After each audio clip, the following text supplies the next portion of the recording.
Ja sam tehno nazivao ciu muzika, ciu.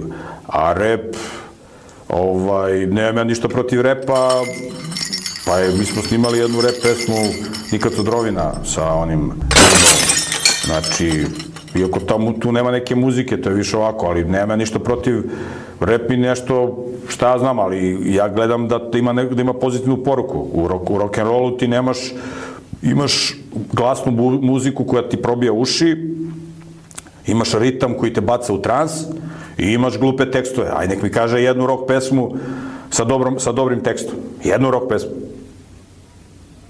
Hajde.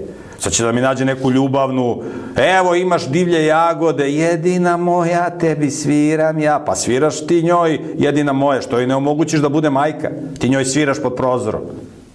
Jedina moja, tebi pevam ja. Omogući ti ženi da imaš sve što joj treba, pa je onda ti svira i pevaj, bato.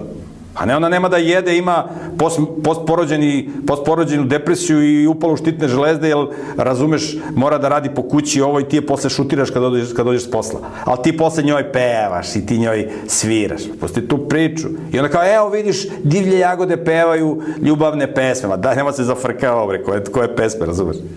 Pa daj mi jednu rock pesmu da ima neku moralnu poruku. Jednu pesmu. Koju pesmu? Razumeš? To je sve šljam. Svi ti muzički žanrovi, pogotovo ti koji se reklamiraju, to je promocija nemorala. Sve to gde se promoviše moral, to se satire i baca u ćošak. Plus što ljudi to ne vole. Ljudi vole destrukciju. Ljudi vole reality. I onda, evo, narod sve gluplja, evo vam što gluplja muzika.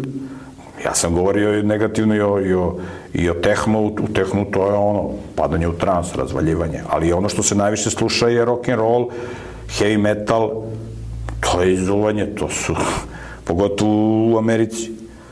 Razumeš, Južna Amerika, Severna Amerika, Evropa, oni su razvaljeni, ali tamo je, tako da, svi ti žanrovi, to je sve Mickey Mouse.